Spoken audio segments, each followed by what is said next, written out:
Hello there guys, welcome back to Younes Talks Football, welcome back to a brand new video. I hope all of you are doing well today as I give to you video number 2 of 2. Yes, if you didn't catch video number 1, which I have to say is slightly related to this video, go and check it out. I will leave a link right here.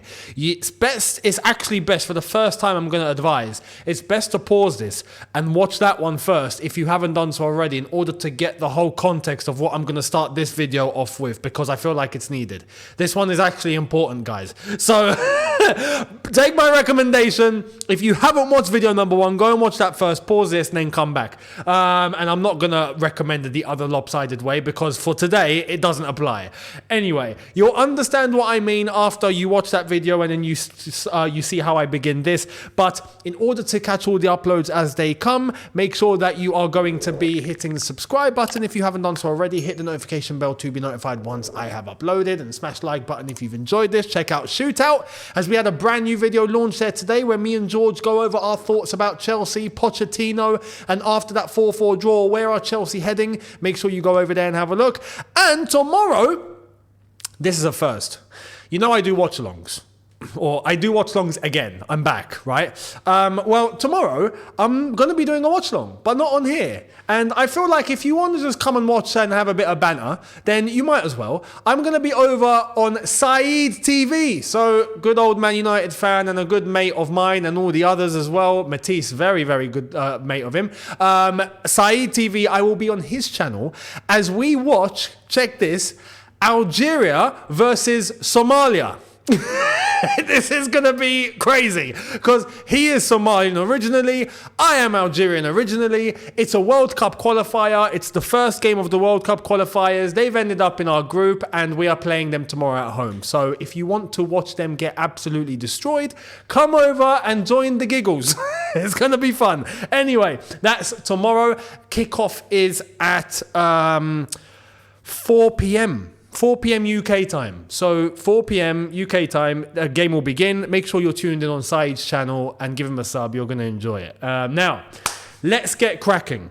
First video, I spoke about Roman Abramovich and Chelsea's breach of FFP rules because of documents that have come out that have shown secret payments that were made by Roman back in the day for various cases. We're talking Eden Hazard's agent, Antonio Conte's entourage, some Chelsea FC officials, and Angie in Russia in relation to the Willian and Eto'o transfers.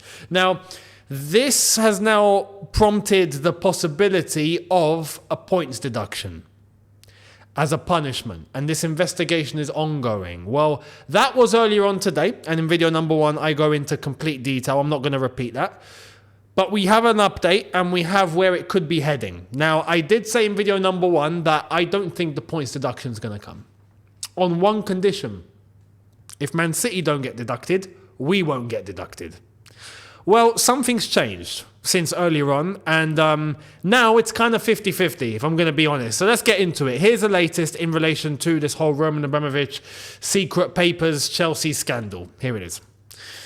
Many of the documents known as Cyprus Confidential have records of transactions which the current Chelsea ownership have no knowledge of currently. Naturally, there are concerns that more might emerge. This is different, it seems, to what was said.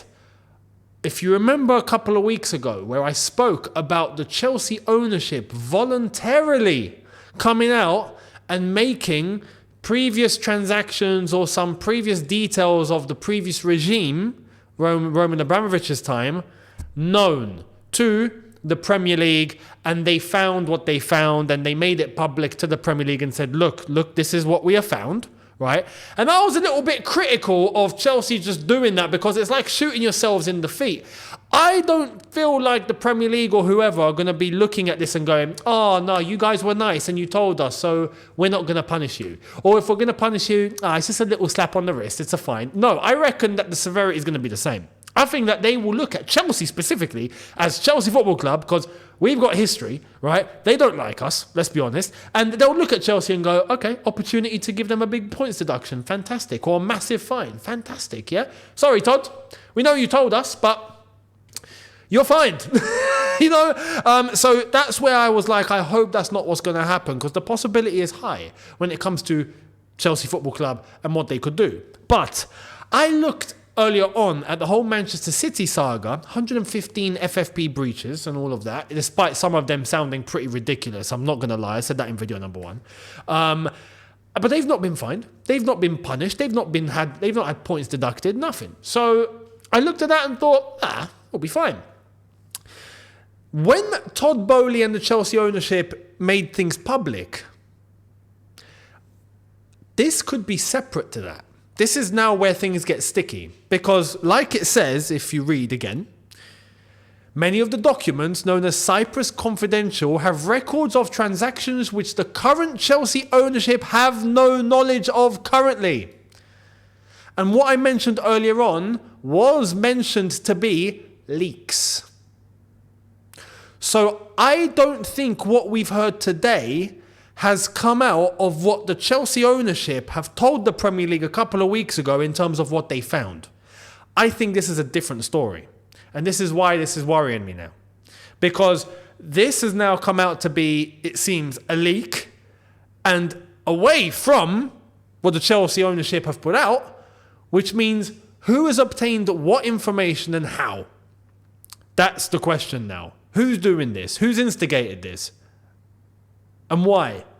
So, not just that. That's not the only point that I want to talk about and I want to mention. If we look at what the Chelsea ownership have had to say, here's a Chelsea statement.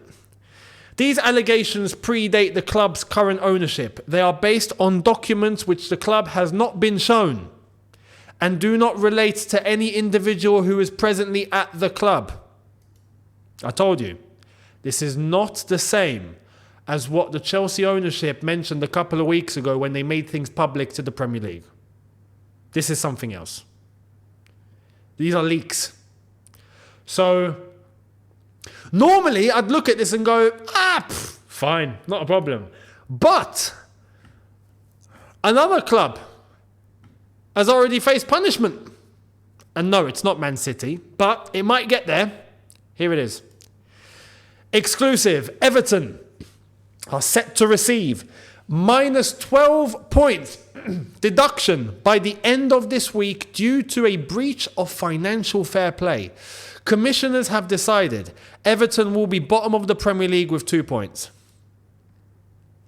So earlier on, I said, based on Man City, I don't think it's happening. We're good. All of a sudden, Everton have been deducted 12 points.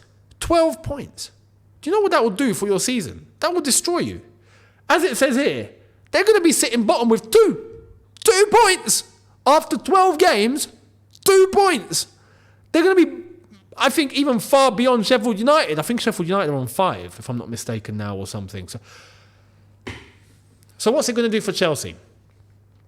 We have to entertain this now, and I'm going to bring this up, and I've only thought of this whilst recording. Let me actually check this. Let me check something. Something needs to be clarified now. If we're going to check the Premier League, right, and we're going to see exactly how the table is looking, Chelsea are currently sitting in 10th on 16 points. If we're going to try and equate the same sort of punishment, because, look, I don't know what Everton have done. I actually don't know what Everton have done. How have they breached FFP? I don't know, right? But Chelsea's allegations are looking pretty mad. Yeah, in terms of what has been done and how many and what can accumulate to a severe punishment because the Premier League are the Premier League and they're just going to do something mad, right? So if we were to be facing the same punishment, 12 points, we'll be 19th. We'll be 19th on 4 points. Sheffield United in 18th on 5. At that point, it gets pretty sticky, I'm not going to lie. So, Where is this heading? Where is this heading? Let's hope nothing arises of it. Let's hope these leaks are just leaks, and let's hope that it somehow just disappears and we don't need to talk about it ever again. Because if clubs are getting punished now, which I didn't think would happen, but if clubs are starting to get punished, I have to say, if Everton are getting points deducted, if we're going to be targeted, we better see Man City get points deducted. We better. This is meant to be a democracy, am I correct? Well, if it's a democracy, well, I say that reluctantly, if it's a democracy, right, then surely Man City come down with us. We're all going down. Screw it. Everton are going down, we're going down, and we're bringing City with us. We're all going down. We're all sinking with the ship. No one's being saved, right? St. Titanic, where Rose survives and Jack dies. Now we're all dying. Simple. City included. You're coming down. That's what better happen, because you can't just pick and choose and one goes down and the other survives. 115 breaches. No. I'm sorry, but nah. So let's see what happens. Let me know down in the comments how you think it's all going to go down. Now, I don't want to make this too long of a video. There's tons to talk about, so let's get cracking. Starting off with the Chelsea's new stadium development. Chelsea are not in talks to purchase the former Earls Court Exhibition Centre site for a potential relocation from Stamford Bridge, according to the company overseeing the multi-billion-pound redevelopment project. Now, as you can see from this picture, this is what they want to do with Earls Court. They want to turn it to this: apartments, residences, shops, restaurants, cafes, and a big green place to chill. The company overseeing that have confirmed that there's been nothing to do with Chelsea involved in terms of Earls Court, and therefore Chelsea only have Stamford Bridge and Stamford Bridge alone. Even that, apparently, according to Liam Toomey in this Athletic article, has said that there is currently no progression with any development, even in terms of the stadium rebuild at Stamford Bridge. There's been no advances, despite Chelsea buying that extra plot of land, the Stoll Mansions, if I'm not mistaken, or despite Chelsea getting that land, nothing's developed, nothing's moved, nothing's happened. So where is it all heading? We don't know. We genuinely do not know. I would have liked to have Earls Court as an option. I want to hope that there's going to be architects that are somehow going to fit a bigger stadium on the site that we currently have. It's difficult. We've got those residences, yes, but there's still other residences which we're not going to be taking. So the space that we've acquired is minimal. It could make the difference, but there's that. We got to make sure everything's in the perimeter of the main road, of Fulham Road. We got to make sure everything is in the perimeter of the train tracks that are behind the bridge. And on top of that, we've got to make sure that underground, because I've heard some people say, why don't we just dig deep? Well, there's underground. There's trains going on underneath down there. There's tubes. There's trains in the underground going beneath. So we got to be careful in terms of how far we can actually dig down in order to create more space. Let's see what's going to happen. So that's the latest on the stadium. Now, Victor Osimhen has been the talk of the town for the last couple of days, or at least since the 4-4 draw, and we've got an update. So let's get cracking. Victor Osimhen is his first choice. Poch, that is. A summer move is more likely than a move in January. That's down to Matt Law, who has come out with that information. And like I've said previous, I do reckon that Victor Osimhen will more than likely... not will happen, but will more than likely be chased for a summer move rather than a January move. We got more details. Let's get into it.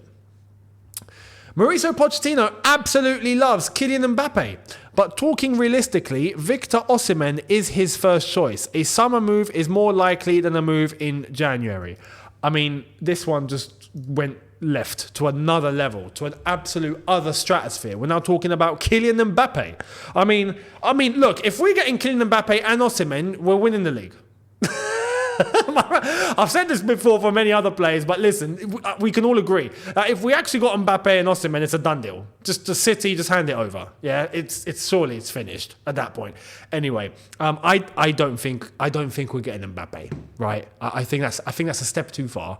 I'll be honest. But Victor Osimhen, absolutely possible. Now let's get into what Fabrizio Romano's had to say. Napoli have not changed their position on Victor Osimhen. They will not allow him to leave in January, but maybe in the summer they will sell him. You see how things are starting to align. This is the very beginning. This is the very, very beginning. This is like the first step. This is like when you walk out of your door first thing in the morning and you've just taken the first step. Yeah, you don't know what you're going to face. You don't know what the world is going to say to you, but you've taken that first step outside. The process has begun. This is marking the first step of a possible Victor Osimhen to Chelsea move. When you get people like this starting to talk about Victor Osimhen, you're talking about Matt Law, you're talking about Fabrizio Romano specifically, saying that, January, not going to happen. But summer, question marks, best believe things are happening. Things are happening. So I am very much looking forward to seeing how this is all going to go down. Let me know your thoughts down below and I will keep you posted on what is happening and my thoughts and how I feel about it here on Younes Talks Football. Other transfer targets, let's get into it. Chelsea are leading the race for Gabriel Moscardo. He is valued at £26 million by Corinthians, one for the future. Now, he was, as the Standard have said, Chelsea, Arsenal, Liverpool and Barcelona are all ready to move. And apparently Chelsea are leading. Apparently prior to that, Barcelona were leading. And he knew of a possible move to Chelsea, but him and his family advised him, not yet, you're not ready, don't go there. And he's taken that advice. And now it's a case of Chelsea still chasing. Let's see what's going to happen. I want to ask again, if you know anything about this boy and how good he is, if he is, because he's rated 26 million in Brazil at his age, is pretty incredible. He must be special. Let me know in the comments if you have seen him and if you know of him in detail. But yeah, Chelsea possibly moving for this guy. Let's see. Another midfielder though. We are stacked. I'll be honest. I don't know how this one's going to work out. Or if this one's an investment for the future. Someone to look forward to seeing in 10 years time, then maybe. But anyway, we'll see what happens. Now, to do with in-house at Chelsea, what's going on? Here it is. Sources have confirmed that Conor Gallagher wants to sign a new contract with Chelsea, but the club are yet to offer him one at this stage. Now, he himself has spoken about this, and I showed you in video number 1 earlier on today, that he's confident something will be done. I'm confident something will be done. I don't think this is going to be a Mason Mount situation, for example, where all of a sudden everything's just stopped and nothing happens and he leaves. I don't think that's going to happen. I think Conor Gallagher is very, very much a key player on the Poch. He's utilised by Poch. He's improving vastly, fastly, quickly under Poch. So, look, I mean, technically, we're talking vice-captain now, I think. So, look, this is a big, big thing. I reckon Gallagher's going to get a new contract, without question. So, matter of time. Let's see what's going to happen. Now, let's move away, kind of. This is a transition. We've got 2 players that could be leaving Chelsea Football Club. And for where? Check this out. Jose Mourinho wants to bring Malang Sarr and Trevor Chalobah to AS Roma in January. That's from Gazzetta dello Sport in Italy. This one is possible, because I don't feel like it will cost too much money to get these 2 players, especially Malang Sarr. But this one is weird because I think Jose's leaving in the summer. So he's going to buy these players in to use for the next 4 or 5 months and then adios. Or as they say in Italy, arrivederci. So, and why is that? I'm about to show you. It looks like Mourinho's leaving Roma. And there's talk about Newcastle, and I saw what I said, I saw what you guys responded to what I said in yesterday's video where I mentioned Eddie Howe and how there's nothing in terms of Eddie Howe right now leaving Newcastle. Where has that come from? But there was a few of you that made a point, and I was like, no, you know what? You guys are correct. We know Southgate is leaving England after Euro 2024. That's already confirmed. We know that Southgate is leaving the England job after the Euros. So once that happens, there's an England job to grab, right? Now, it could be Jose straight in, but it could also be Eddie Howe. And if Eddie Howe steps into the England role, then there's a Newcastle role available for Jose, and Jose could take up the Newcastle job. One way or another, I think Jose is coming home. One way. Whether it's Newcastle or the national team, he is coming back to England, right? So there is that. But Eddie Howe possibly taking the England job could be the catalyst. Now, there's another catalyst. If Jose leaves Roma, who takes the Roma job? Well, lo and behold, am I correct in saying, for the 4th time The fourth time this guy would be succeeding Jose Mourinho at a football club. Yep, you got it. Antonio Conte. Antonio Conte and Thiago Motta, the favourites to replace Mourinho at Roma. He's done it again. He's done it again, this guy. He's done it again. He took over Jose at Chelsea. He took over Jose at... Well, no. Actually, he took over. He had the Inter Milan job. That wasn't a direct replacement from Jose, but he took an Inter Milan job. He went to the same club, right? That's what I meant. But he took over Jose at Spurs, right? And now he's going to take over at Roma again. So it's the third time, but it's the fourth same club that he's going to be working at. So I don't know. This guy just looks for Jose. He's just, where you at? Are you leaving? I'm coming in. And then he just, and he gets the job. Now, as I am currently out of focus, and this is going to eventually work. There we are, I'm back. Let's move to the next one. Let me know your thoughts down below. Manchester United. Big news. As things are happening. Big time. So, let's get into it. Here's the latest. Breaking! Man United CEO Richard Arnold leaves the club by the end of the year. This is part of changes with Ineos set to complete the acquisition of a 25% stake in the club. Patrick Stewart will be the interim CEO, as Mark Kleinman of Sky has revealed. We have the confirmations here. Richard Arnold is to leave the club by the end of the year. An announcement will be made later today and will come shortly before Sir Jim Ratcliffe's Ineos Sport confirms the acquisition of a 25% stake in the club. On top of that, Patrick Stewart, Man United's general counsel, will be named interim CEO. In addition to his existing role, Richard Arnold's departure will come after a year of uncertainty about the club's future ownership, with an announcement on that front expected next week. So, big changes at CEO level. And Richard Arnold, who's been there for 16 years, is leaving. We've got Patrick Stewart, who's going to be filling in. But it's already looking like we know where it's heading. Now, we're going to talk about the time frame in terms of the new announcement of the ownership and the 25% stake of Jim Ratcliffe. There will be a gap of 6 to 8 weeks between the announcement of Sir Jim Ratcliffe deal and its confirmation by the Premier League, during which time the British billionaire will be unable to contribute to Manchester United operations. This is what I said a few days ago.